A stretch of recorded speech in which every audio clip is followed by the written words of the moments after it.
नमस्कार मित्रो, आपण पाकिस्तान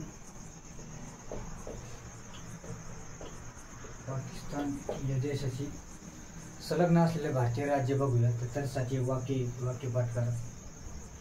पाकिस्तानचा राजा पागल है.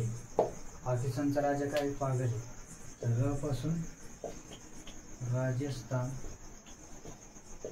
ज पासून जम्मू आणि काश्मीर, प पासून पंजाब, ग पासून गुजरात, ल पासून लडाख. हे वाक्य घेऊन ठेवले तर आपलं पाकिस्तानचे असलेलं संलग्न राज्य कळलं. पाकिस्तानचा राजा पागल आहे. धन्यवाद.